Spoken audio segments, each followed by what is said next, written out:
Earlier this month, the House of Representatives passed a bill called the Respect for Marriage Act, H.R. 8404, and it has been passed along to the Senate for them to make their decision about it.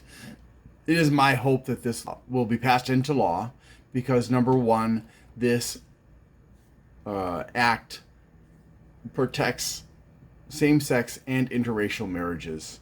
Number two, it allows states to continue to prohibit same-sex marriages in their states, but does not allow them to ignore that a same-sex marriage was performed for a couple in a state that does allow it. So the right to marriage is protected for all people of a marriage age, and yet it does not infringe on state rights, except to say that the states do not have the right to ignore that a couple is married, even if that state's laws don't allow for same-sex marriage and interracial marriage.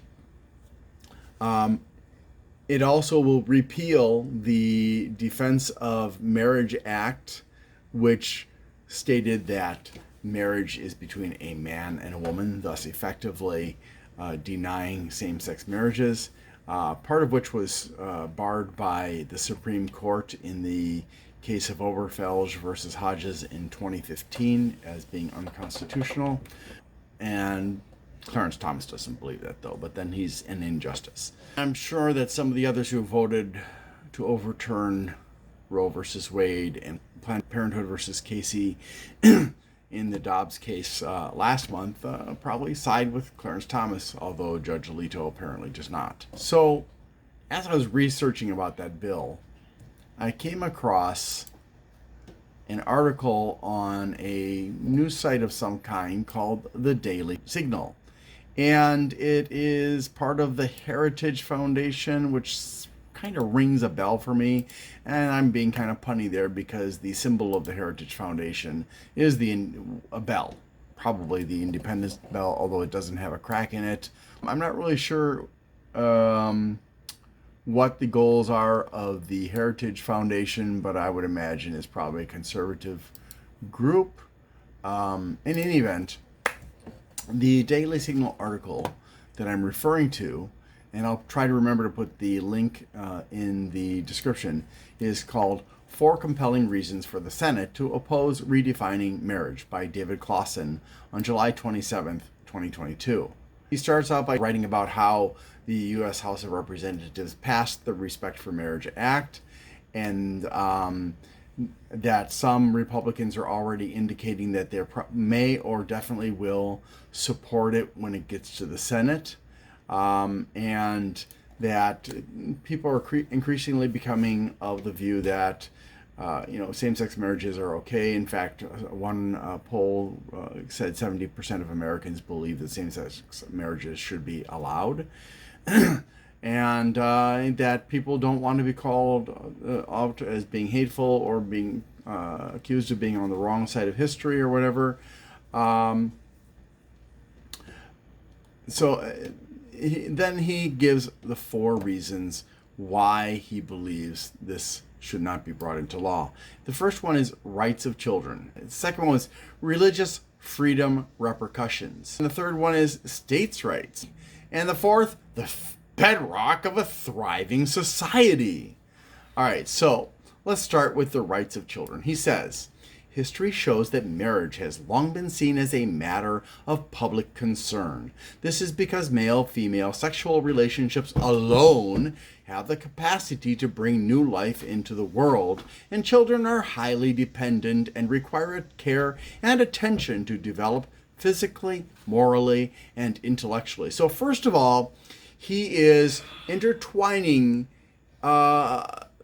male-female sexual relationships. He didn't say marriage. With the ability to help children develop physically, morally, and intellectually. So he isn't interested in marriage per se. It's more about sexual relationships. That's a little bit confusing there. This statement also suggests that children can't be raised correctly in any other kind of sexual relationship, let alone other kinds of relationships. So, it's just, I think he didn't really think out that sentence very carefully. The second paragraph says, societies have rightly believed, and social science proves, we'll get to that proves bit in just a second, that a married man and woman are best suited to care for and raise their children. Okay, so now he switched from sexual relationships to marriage. And I would like to point out that, yes, same-sex people can't actually bear children unless one of them is like transgender and gets pregnant through artificial insemination. So what does that say about male-female sexual relationships where the woman can't get impregnated by the man? Does that mean that God doesn't want them to be together? Or, if it's the man's fault because his sperm isn't good, and if it's the woman's fault because there's something wrong, like she has endometriosis, for example, or she has severe ovarian cysts to the point that she can't get pregnant, is that her fault? And God is banning it? I don't know. I don't know where he's going with this. But let's get back to the social science proves. So this is linking to a different website called Marripedia.org/effects of marriage on society. And I'll try to remember to put the link in there. So when you open it up, it brings up some charts that show happiness versus different aspects of a family structure. One of them is very happily married by family structure. And it's pretty confusing because, I can't really understand it because it says, it has just two columns. It has the intact family versus the non-intact family. I don't know what it means because we're talking about very happily married by family structure. And then we're talking about intact and non-intact. Well, wouldn't every very happily married family be intact? I don't grasp it. But anyways, each of these charts demonstrates the huge gap between each category by exaggerating it. So they shrink it down to a small band of percentages so that you can very clearly see the difference. When in reality, between intact families at 65% and non-intact families at 60%, it's only a 5% difference.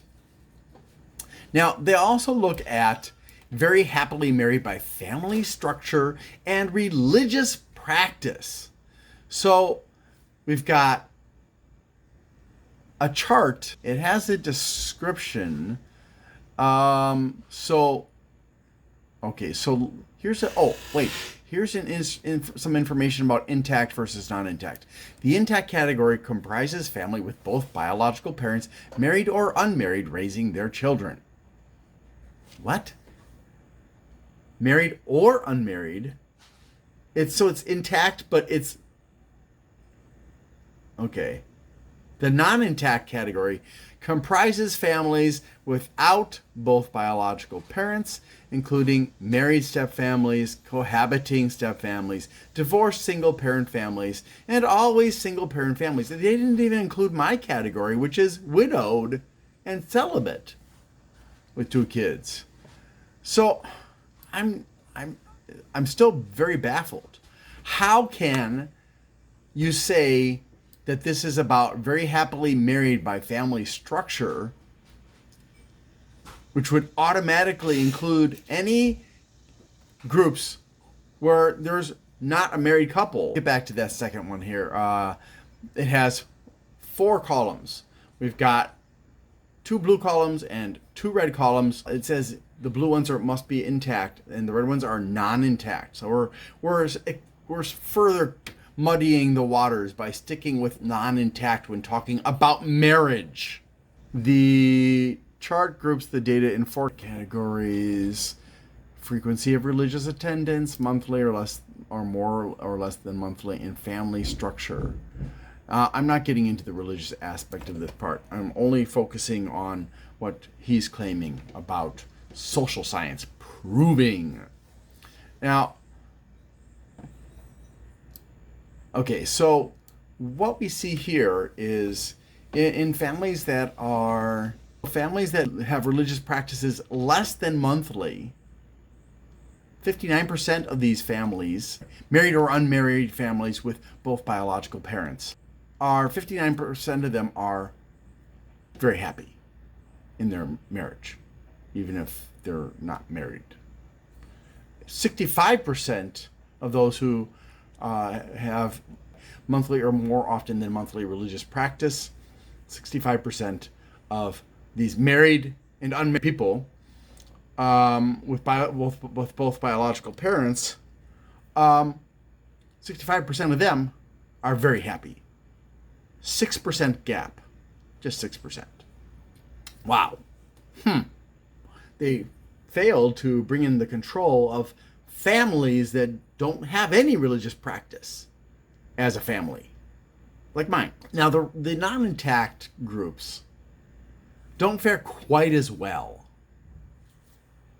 Of the families that are married or not married with both biological parents raising their kids, even though this is about very happily married, I guess they're being inclusive and saying, hey, you're not married, but still, it's a marriage, common law marriage, I guess, So it's, it's kind of nice that they're including the non-married married people.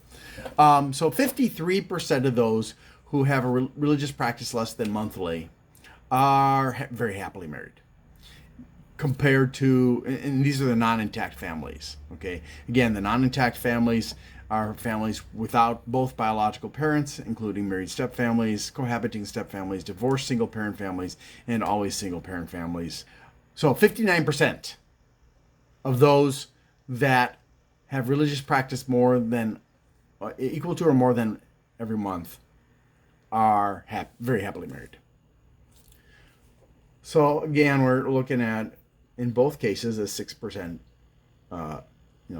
gap between the less than monthly and the equal to or greater than monthly religious practice, and the intact and non-intact categories. It's all 6%. So I'm going to go back to this social science article that he was referring to.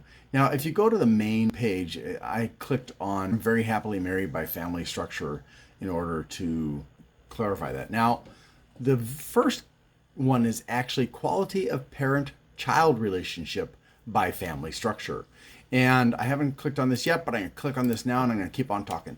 So it claims that according to the National Center for Health Statistics in the National Survey of Children's Health in 2003, if both biological parents or two adoptive parents, 50.7 mean positive relationship score if you have both biological parents or if you're adopted.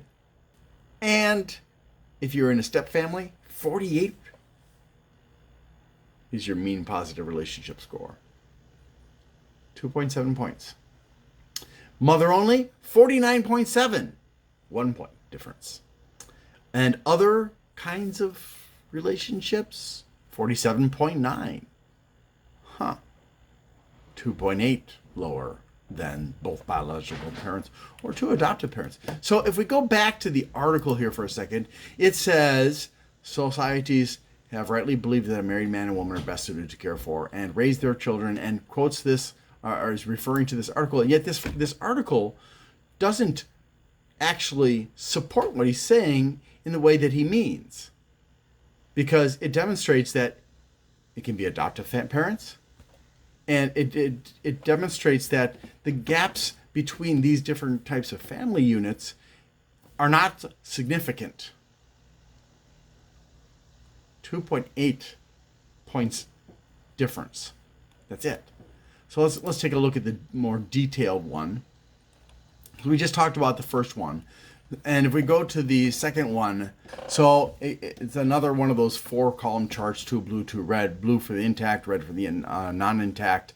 And if they go to church less than monthly, 49.7 for the mean positive relationship score versus 50.9, 1.2 points different for those that attend church or have religious practice at least once a month.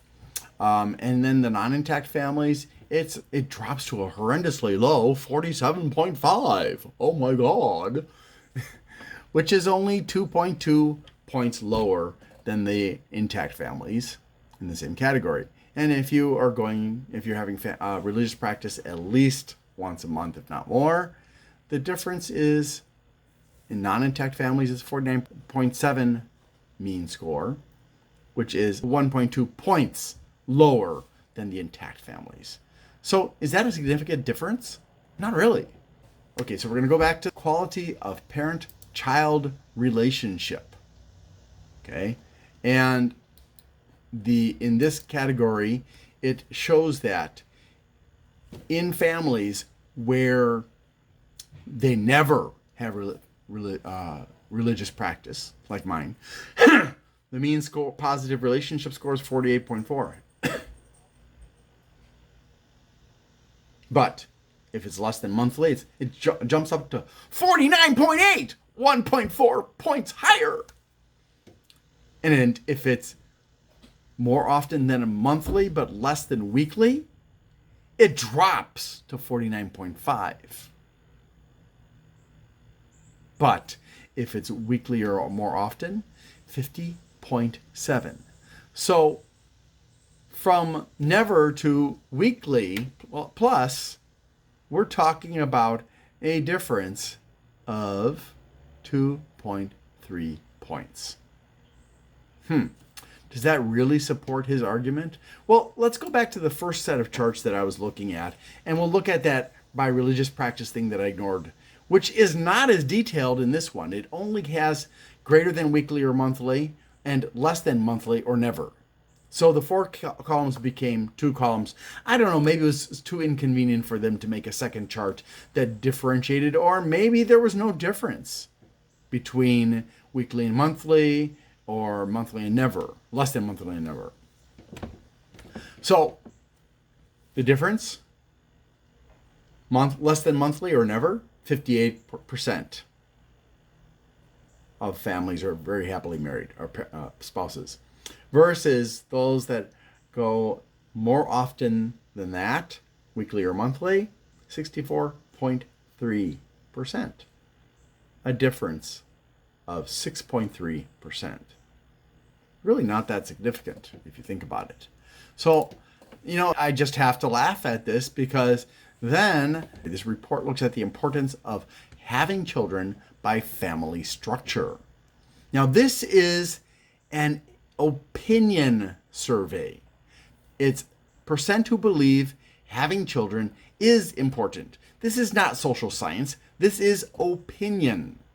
Okay, and looking at the reference, they make it hard to find the actual reference, because instead of actually getting the information or giving you the link directly to the website it came from, they just link back to their own website, and they indicate that this chart draws on data collected by the General Social Survey, 72 to 2006. From 72 to 93, the sample size averaged 1,500 each year. That's a minor number of samples, meaning that they sampled 1,500 families. No GSS was conducted in 79, 81, or 92. Since 94, the GSS has been conducted only in even-numbered years and uses 2 samples per GSS that total approximately 3,000. Again, a drop in the bucket of all the marriages and non-marriage marriages out there. In 2006, a third sample was added for a total sample size of 4,510.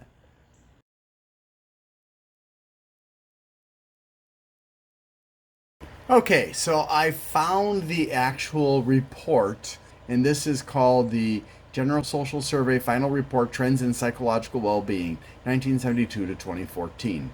This was created on April 15th by NORC at the University of Chicago. The tables in here have to do with general happiness, happiness of marriage, satisfaction with financial situation, job or housework, is life exciting or dull. Now, there are a total of 20 tables, and then they visualized some of that information in 5 line graphs. None of the tables actually contain the information that is presented on Marripedia. So I could not find any charts, which I am going to have to guess that Marripedia created based on some other data. But based on the current report available that goes up to 2014, what they're claiming doesn't exist. And one final thing, if you scroll all the way down to the bottom of the report for 2014, you can see the questions that were asked. It's in appendix number 1, and in this case it is on the very last page, 61, but it's labeled page 58. So happy, taken all together, how would you say things are these days? Would you say that they are very happy, pretty happy, or not too happy? Happy if married. If married, taking things all together, how would you describe your marriage? Would you say that your marriage is very happy, pretty happy, or not too happy? Satfin, we are interested in how people are getting along financially these days. Sat job, if employed or keeping a house. On the whole, how satisfied are you with the work you do? Life in general, do you find life exciting, routine, or dull? Is Marripedia correct, or is in their description or in their title? It can't be both. All right. Married, always intact families, 72.6% believe having children is important. Married, previously divorced, 70.8% believe. Single, divorced, or separated, 57.2% believe. And 35.2% of single, never married people believe that having children is important. Another thing I just found out is that the GSS targets the adult household population of the United States. Adults living outside of households in dormitories, military quarters, nursing homes, prisons, or other group quarters are not represented by the surveys. The data does not support what good old David Closson is claiming. Is it true that societies have always believed that a married man and woman are best suited to care for and raise their children? No. In fact, there are societies where people raise their kids communally. Yes, there are relationships, sexual relationships, or bonding relationships in some of these societies. In others, there's not. In some societies, it is a matriarchal society in which the women and men have a sexual relationship, but the women retain control of the property, and they have the children. The children visit their fathers if the father wants to, but they stay with their mothers until they're old enough to marry, to go out on their own. And men will live with their mother and her family, whereas women will go out and start their own.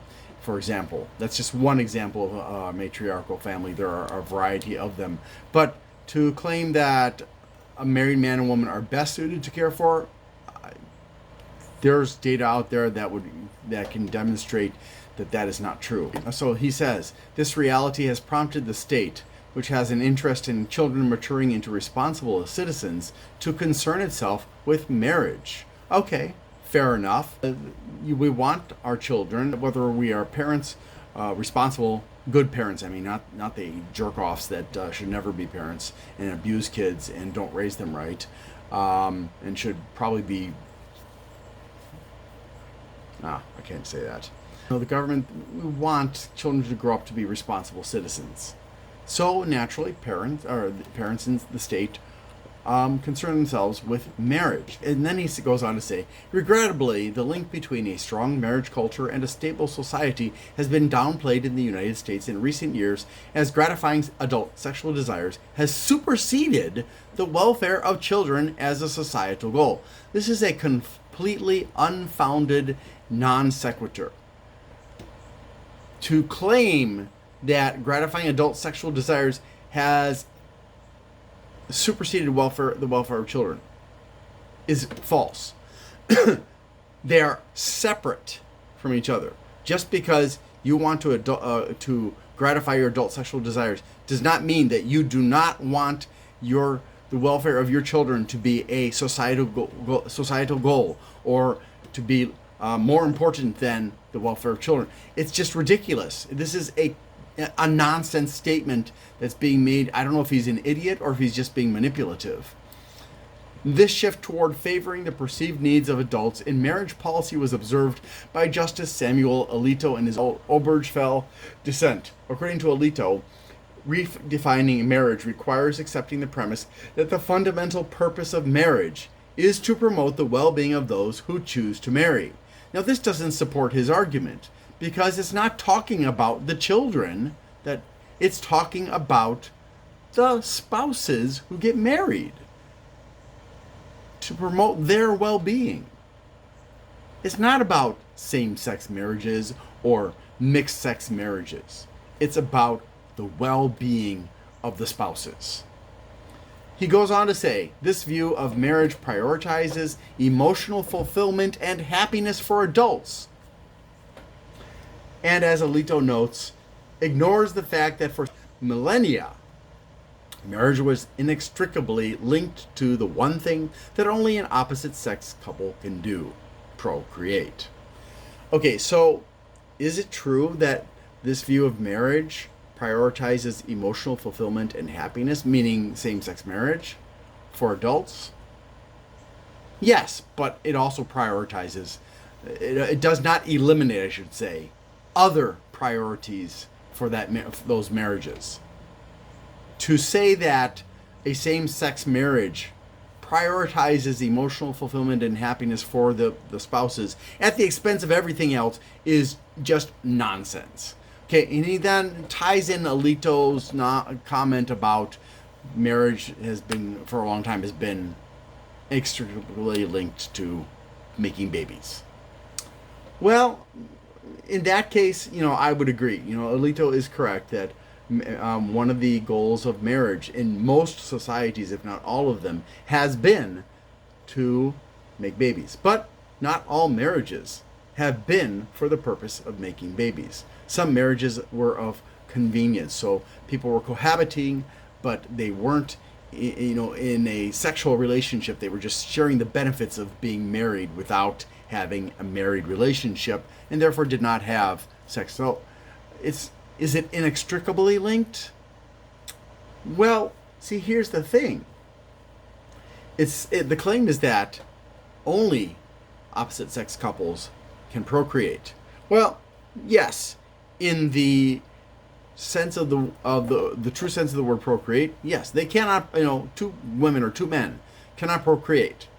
However, with the help of science, of medicine, same-sex couples can procreate through artificial insemination, just like opposite-sex couples that cannot procreate due to sperm problems, egg problems, or whatever it is, can have children. Next, our dear friend David goes on to say, elevating adult happiness over the needs of children is a relatively new development in how society thinks about marriage.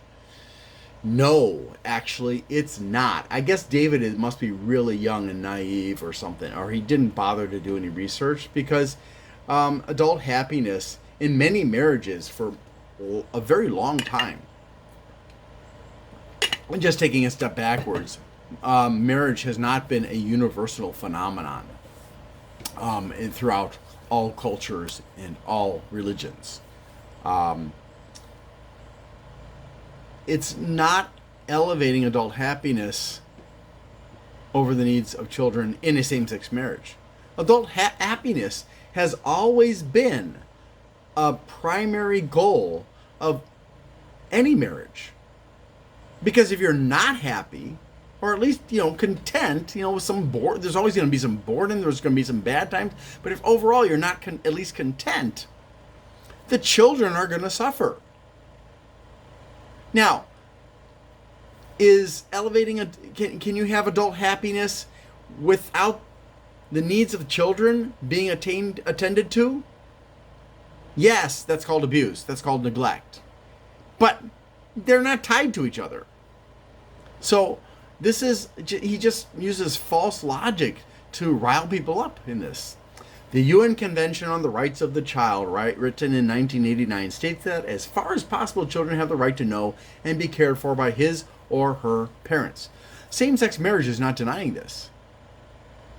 And given the fact that Dobbs just allowed the overturning of Roe and Casey, meaning that there are going to be a lot more adoptions out there, same-sex families are going to want to take care of those children just as well as a mixed-sex married couple would do, which is a broad spectrum as far as the care.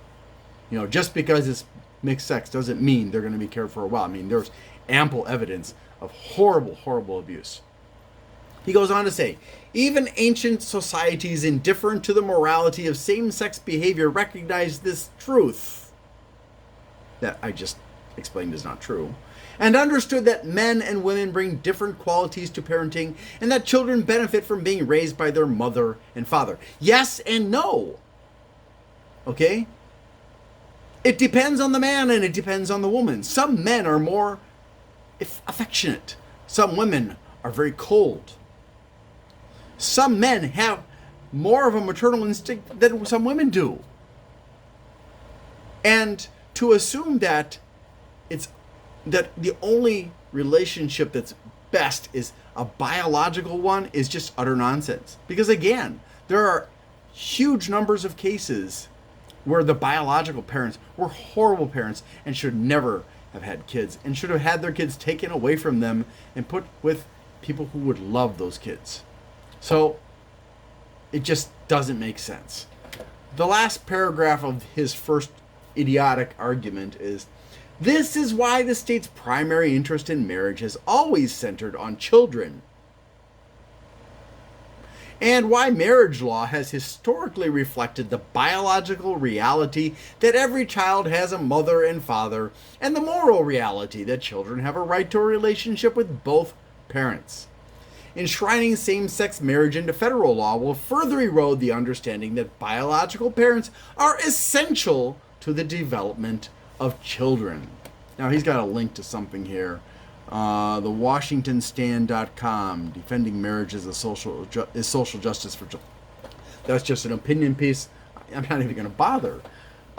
So to say that same-sex couples can't raise children just as well as mixed-sex couples is like saying that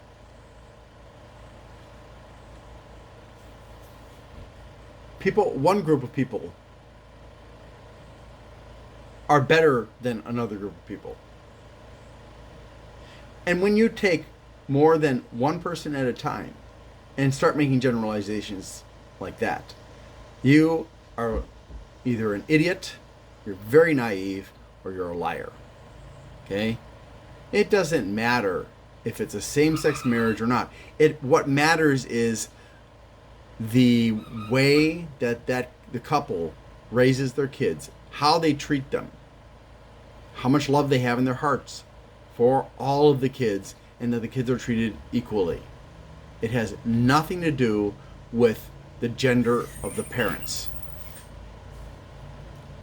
All right, 2, religious freedom repercussions. Our second concern with the Respect for Marriage Act relates to religious freedom. Before Oberge fell, examples of coercion and hostility against those with sincerely held religious or moral beliefs about marriage were numerous and growing.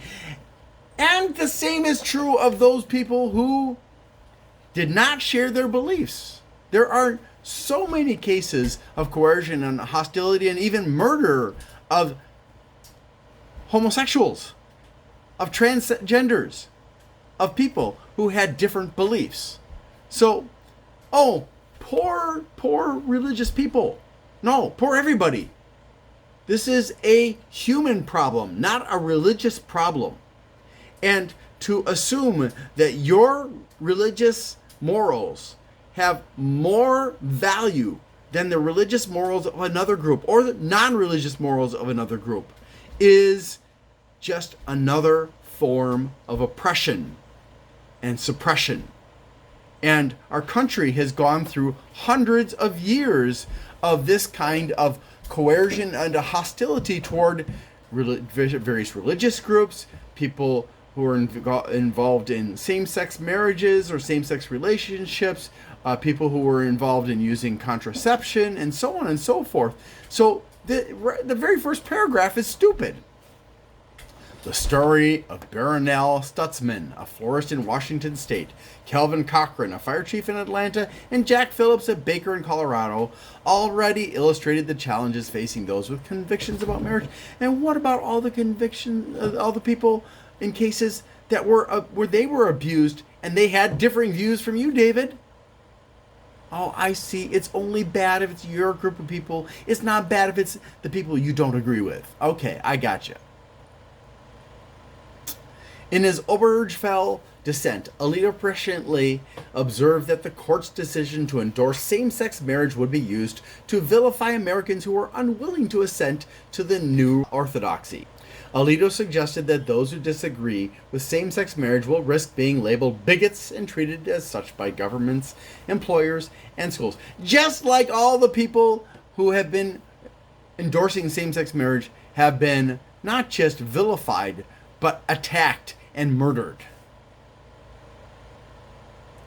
Your very one-sided argument falls flat, and even Alito is wrong to only point out that side of the problem. It is a human problem. It is picking on people that are different from you who don't share your views. Next, David says, unfortunately, the intervening years have validated Alito's misgiving. In addition to dozens of wedding vendors such as bakers, florists, and photographers, businesses, religious universities, adoption agencies, and churches have now faced censure, threats, and lawsuits over their sincerely held beliefs on marriage and human sexuality. Well, gosh, this is a democracy, not a theocracy, where your beliefs are the only beliefs, and that your beliefs are the only ones that deserve to be codified into law. Specifically, non-discrimination and public accommodation laws and policies have been weaponized by local, state, and even the federal government to stigmatize, intimidate, and coerce those who believe in a biblical definition of marriage.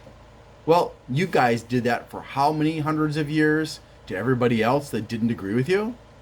What did you expect? When you persecute people and they get freedom, they persecute back. They're angry. They're petty, just like you. These examples and others like them should weigh heavily on Republican senators thinking about voting for the Respect for Marriage Act. No. The Supreme Court has already imposed same-sex marriage on the nation. Well, when? Because, you know what? It's not only about your rights, it's about everybody's rights. Because the probability of Obergefell being reversed is slim in the near future. No. Clarence Thomas made that clear. The Dobbs case made it clear. The Texas case before that made it clear. They're going to go after everything. You religious conservatives who hate the homosexual community, who hate the transgenders, who hate everybody who's different from you, you're going to go after their rights. And then whine when your rights are being trampled on because you persecuted them for so long. It is not slim. Justice Thomas made it very clear that he and other members of the court, even though Judge Alito claims otherwise, are very interested in reversing the Supreme Court's decision in Obergefell and other things. So your claim that this legislation's most likely effect will be providing yet another weapon for LGBT activists to use against people of faith, this should give every senator's pause as they review this bill. No, it's not a slim risk. I mean, look how easily Texas and Mississippi and the other states struck down Roe versus Wade and Casey, even though it had become a substantial reliance on those cases, even though judicial restraint dictated they should not. Their argument was heavily flawed. Moving on to number 3, states' rights. Another problematic aspect of the Respect for Marriage Act As if the Defense of Marriage Act didn't have problems. It would require every state to recognize as valid a marriage solemnized in another state. And why not? The federal government recognizes a marriage solemnized in any state. So if I want to live in a state that doesn't allow same-sex marriages and I want to marry a man, not that I'm ever going to,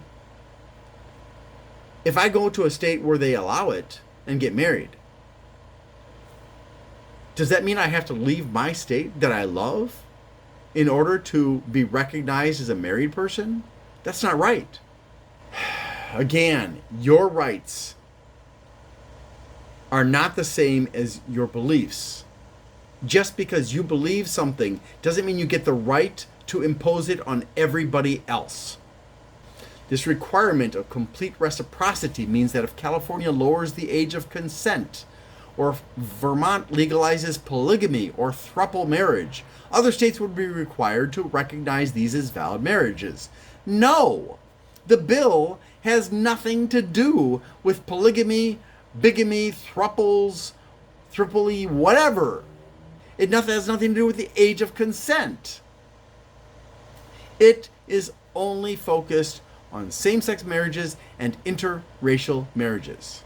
So this argument of yours falls flat. It does not impose on states' rights in that respect.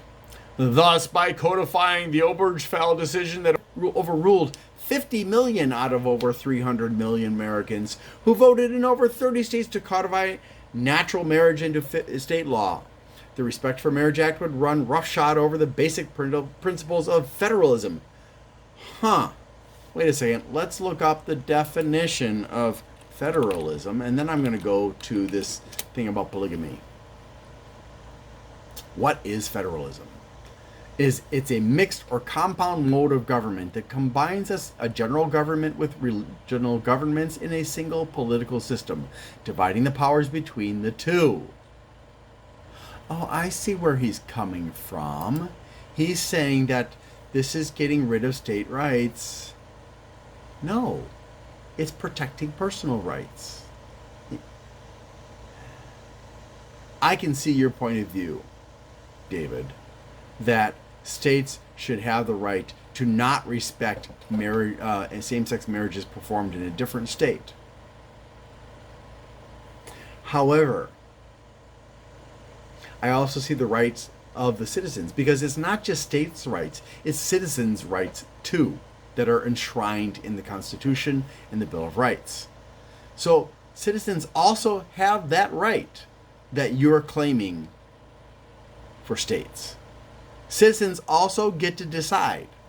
And if the majority of citizens, and 50 million is not a majority, feel that same-sex marriages should be allowed, then who are you to deny them that right? Did somebody decide that you're the king of the world or something? You're not even old enough. Number 4, the bedrock of a thriving society. Conservatives believe that values, ideals, and institutions that lead to human flourishing should be preserved. Oh, I agree with you. And that includes marriage, the pre-political institution undergirding civilization. Really?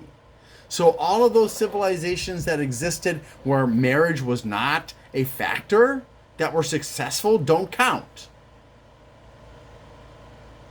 I see. So basically you're saying values, ideals, and institutions that I believe in and lead to human flourishing should be preserved. Not all values, ideals, and institutions. Only the ones that you, David, believe in. Well, I'm sorry. Your beliefs, once again, are not more important than my beliefs. And you do not have the right to impose your beliefs on me. Because, I'm a relatively peaceful guy, but there are people out there, they'll come after you for trying to impose your beliefs on their rights. You are mucking around in something you shouldn't be. These are not your rights to mess with. Apart from the shifting political winds, nothing has changed in the last 7 years. Marriage is still the bedrock of a thriving society. Deep down, Republican senators know this, which is why they shouldn't cave under progressive peer pressure. Marriage is one option of a thriving society. Your statement actually supports same-sex marriage. Marriage is still the bedrock of a thriving society. Not mixed sex, but marriage. All marriage. Because that's the truth. Okay? But you don't need marriage for a society to thrive. You need to have some sense of morality, but you do not need marriage. There are families that have never married and they're perfectly happy. The stuff that you referenced on Marripedia proves that. You're just choosing to ignore what's inconvenient for your highly flawed argument. For the sake of children, religious liberty, federalism, and the truth about marriage, senators should reject codifying Obergefell into federal law and oppose the misleadingly named Respect for Marriage Act. No, it's a correctly named act. It's respect for marriage, all marriage, not just the marriage that you want to have available. As I have already explained, it is not going to affect children any more than mixed gender marriages do. It is not going to impinge on your religious liberties. You will continue to have the same religious freedom you've always had. It's just you don't have the right to impose it on other people's marriages. Federalism will continue to exist as it always has in this country to the extent that the people who are corrupting it allow it to continue, which includes you as a corrupter. And the truth about marriage is not the truth about marriage the way you mean it, but not the way you say it. And it's not the only solution. So, we're coming up on an hour here of me ranting over this claim. So before we go, I just wanted to step back and take a look at a little thing called polygamy. And, you know, there's kind of a suggestion in this article of David's that, you know, maybe it's legal in some places to have bigamy, you know, but not he's not really saying that, but he's saying if it were to become legal. But here's the thing. Polygamy is illegal in all 50 states. And also, de facto polygamy is illegal under federal law.